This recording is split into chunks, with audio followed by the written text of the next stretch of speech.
Well, y'all asked for it. Now you're gonna get it. Oh boy. Ah. Many of you said that you wanted to see my reaction to this because you assumed this thing was going to be a train wreck and it would be hilarious. Well, let's see. Good afternoon, everyone. Good afternoon, sir. Everyone who's on the call. I can't express my deep gratitude to you. Personally, of being on this ticket was the privilege of a lifetime to be with Vice President Harris. But as an American, to see you out there and to see the work that you did, to know that you put your heart, your soul, your time, your talent, your treasure into something bigger than yourselves, the promise of this country, a place where everyone belongs, where no one needs to go hungry or be unsheltered, and where differences of opinion can be celebrated and differences of ideas. And you put that out there and you worked hard. Really? That ain't what I felt like with the left. Hard for it. And for that, I'm forever grateful. I also recognize the emotions you're going through. And I share those with you. As the vice president often says, we weren't running against something, we were running for something. And to watch the joy, the vision. Well, sure as hell sounded like you were against something. Super against something. Every answer she gave to every question had Donald Trump in it. But let's not forget Donald Trump. Donald Trump. Donald Trump. Donald Trump. Everything was Donald Trump's fault. Compassion, the decency that the vice president brought to this, and that each and every one of you reflected every place we went, the caring and the sense of joy. I know it's incredibly disappointing now, and look, candidly, it's a bit scary because there's a very different vision that's being put out there. But now more than ever, we need the light to shine through. We need to be able to be that hope for the neighbor who's really wondering. We need to be that anchor for the folks who are wondering what's next. And each of you did the work. You took time out of your busy lives and you continue to do it. And it makes a difference. On the campaign trail, I would ask, there will be a day of reckoning when it will be asked, what did you do during the Gotham's reckoning 2024 campaign? Well, I know the people on this call can say everything they possibly could. And for that, as an American, I'm incredibly grateful. And I mentioned that just yesterday, the product of the things the vice president fought for and the things that she got done, we had the final pot of money from the American Rescue Plan that we were able to put $5 million here in Minnesota into food assistance for hungry families during this holiday season. That's the type of stuff you are fighting for. That's the type of things that make a difference. And those things are just as important now as they were before Election Day. And so I hope all of you take care of yourselves, take care of your families, find the place in your community. Family. To heal both yourselves and your community. And then when you're ready to get back in this fight, because it continues on. And I know that I've said it often on the campaign trail, I'm preaching to the choir. I couldn't be prouder to be with a choir that's on this call. You did everything that was asked. I also would have to say, I think all of us saw the possibility. And I know there's a bit of a feeling of loss because we saw what a real leader looks. Because you lost by a landslide, Tim Walz. You lost. Tim Walz, Kamala Harris and Tim Walz lost. Kamala Harris and Tim Walz lost. Let's put that on a t-shirt. Like we watched a speech on the ellipse the week before the election where Vice President Harris delivered on the best of America. She delivered the best of our better angels. She delivered. The last speech she gave was the best speech she ever gave. And the last time we heard Joe Biden speak was the best we heard him speak. The last time Joe Biden spoke was the best we heard him speak all year. Isn't that strange that both of them, the last time speaking, until now, of course, she's going to be speaking here, was the best we've heard them speak. It was like a vision where all of us mattered. She did it with grace and dignity and continued to do that every single day. She is still in this fight. She is doing it every single day. She is not done with her current job and she's not done being part of it. I heard she's thinking about running again. I'm trying to be respectful. after that performance. Really? Okay, what if I give what people have been giving her? Oh, she started late. That's the reason why. Look, she's going to have to go through the primaries again.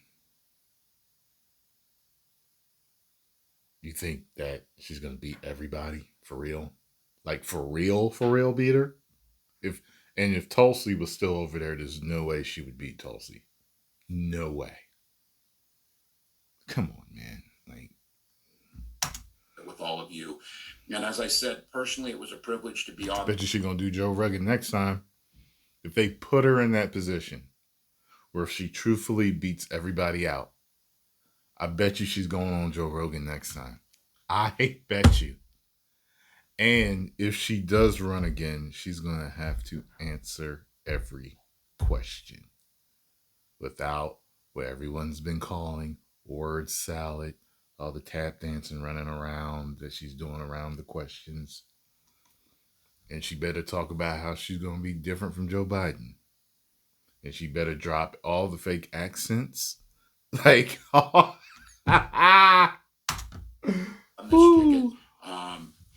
It was a personal privilege to be able to become friends with an incredible leader, which someone who was willing to take on some of the toughest fights and continues to do so.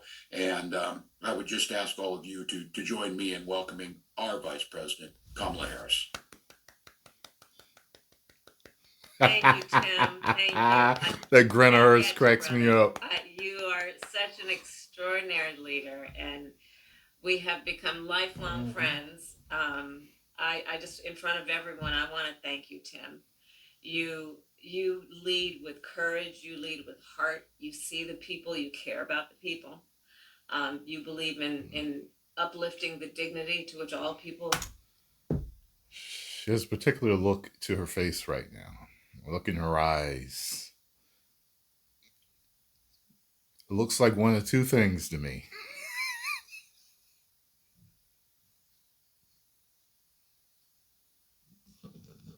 What are the two things? I'm not going to even say it. Type down below, what are the one of two things? What are the two things that the look on her face could be? You tell me. You tell me what I'm thinking. And I'll heart everyone that I see if you get it correctly. If you get it correct. Are entitled, and you do it and you have a sense of fun when you're doing it. But you are an extraordinary leader, and obviously the people of Minnesota are very, very lucky to have you there. But you are a national leader taped? And a dear friend, and thank you. Noelle, thank you for your work in Pennsylvania and all that you did for our campaign. See if she's going to be going back and forth with them. I wonder if this is taped. He just introduced her, and then they played the tape. You know what I mean? And let me just say to everyone on this call, I am so grateful for you. And I'm so thankful to you. I'm thankful for your love of our country and your willingness to put the work into it. She doesn't have on the earrings.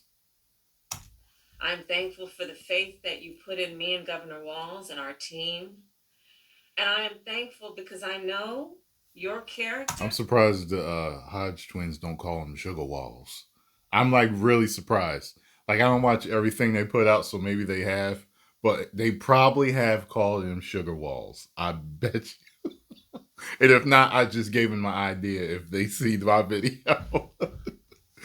Tim Sugar Walls, man. Yeah. Is such that you're not going to get knocked down. And you're in this fight. And you're in it for all the right reasons. And I know that about you. It's why you're part of this call right now and all the work that you did over those 107 days and even before.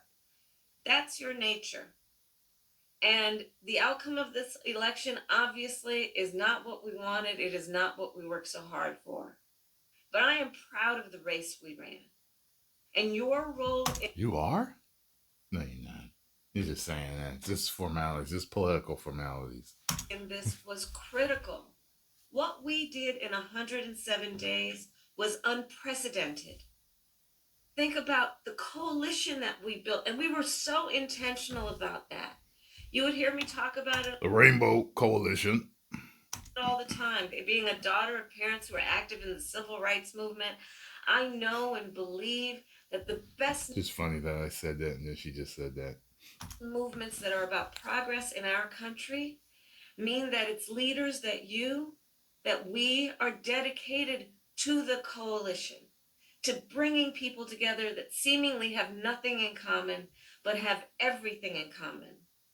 A coalition where we bring people together based on a deep love of our country and our understanding that the strength of our country will be a function of our willingness to put in the work. Did she just choke? What was that? Her voice changed. A function. I think she's reading off teleprompter. I think this is pre-recorded. And that we will do that work with a sense of joy, yes, with a sense of work ethic and understanding that it's going to be hard, but it's good work. She is hilarious. It's good work. In a different way than Trump is. To be engaged in a collective fight for America's future.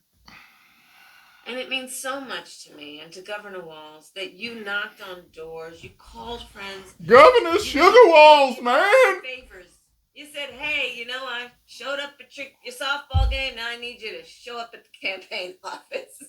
you put up with time. Your laugh kills me, man. And you gave all that you could to support our campaign. She cut off the laugh a little bit, though. I think they told her about that. It was like, you can't be... people don't like your laugh. You're going to have to stop doing that. Give a little giggle and keep on rolling. Because of your efforts, get this, we raised an historic $1.4 billion, almost $1.5 billion from grassroots supporters alone. I should do a reaction to a compilation of her laughs.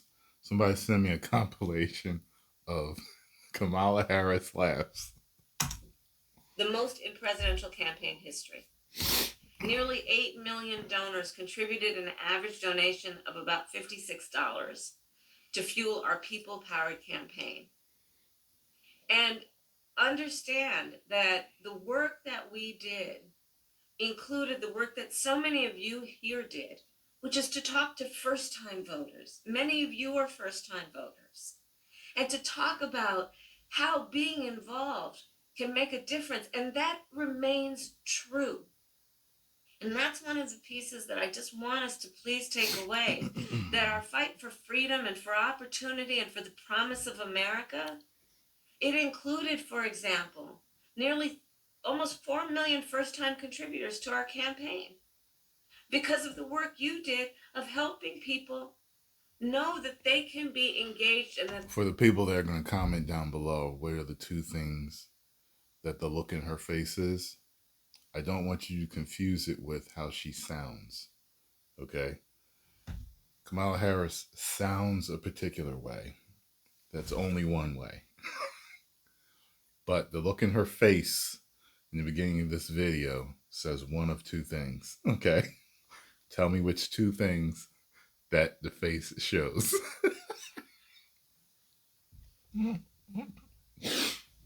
And you get a bonus if you can tell me how her voice sounds. Because her voice has always sounded like this. I don't know why, but it sounds like she is... They're not outside, that they're inside, that we're all in this together. And that work continues. The work must continue of reminding ourselves that we have an ability to stay engaged in a way that will make a difference. The work that you all did, it's going to have lasting effect. Again, I'll say, the election didn't turn out like we wanted it to. Certainly not as we planned for it to. Nope. But understand that the work... But it turned out the way America wanted it to. America wanted change. They wanted to make America great again. We put into it was about empowering people. That's the spirit with the work we did. Our spirit and our work was about saying that it is a strength that we each have to lift people up, as opposed to beating people down. It is a strength we have that has lasting effect. So all that work that you did that was about engaging with other people, engaging with perfect strangers and in their face seeing a neighbor, that has lasting effect. It reminds people that there are leaders like you who care and will bring us together. And sometimes in the darkest moments, people lose faith in that. Are there people out there that feel that way? And you Dude, America was real dark before Trump won. I was losing faith in America big time. However, my faith was renewed in America when Trump won. Especially with that landslide victory. Seriously, I was like, wow. There is hope here. There is hope. People that yes, there are. And there are a lot of us. And that strength cannot be taken from us. That is our strength. It cannot be taken from us. So listen, as I said the day after the election, I still strongly believe the light of America's promise will burn bright as long as we never give up and we keep fighting. And the fight that fueled our campaign, a fight for freedom and opportunity, that did not end on November 5th. A fight for the dignity of all people, that did not. Yeah, I was talking about censoring us on social media. That's not freedom. That's the opposite. End on November 5th. A fight for the future, a future in which all people receive the promise of America? No. A fight that is about a fight for the ideals of our nation, the ideals that reflect the promise of America, that fight's not over. So look, we still have a lot to fight for, okay? A future where every American can pursue their dreams, ambitions, and aspirations, where the women... Ooh, if Tulsi runs against her, it is going to be a bloodbath. If that's what they do next time, like I figured they're gonna bring Vance in. They're gonna want Vance to run. However, if next what they do is they bring in, all right, the white suited assassin that we saw, she's done. She's done. And Tulsi's gonna be our first female president. Of America have the right to make decisions about their own body, not their government. There we telling go. Them what to do. There we go. Our fight for the there rule we of go. law, for freedom for all. If you think it's a great thing to be able to take the life of your unborn child, then, I mean, that says it right there. I've talked about this before. There have been many savage things that humans have done over, the millennia, thousands of years and stuff. And,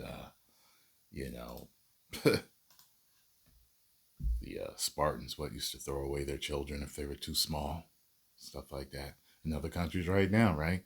Or at least they were throwing away female babies when they were born because they had the rule of one child they could only have. So they wanted to continue their bloodline. So they wanted a son to be born, right?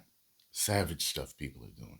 And this is one of the most savage, if not the most savage, that in a modern world, a world where we think that we're so much more intelligent and enlightened, women fight for the right to kill their unborn children out of convenience.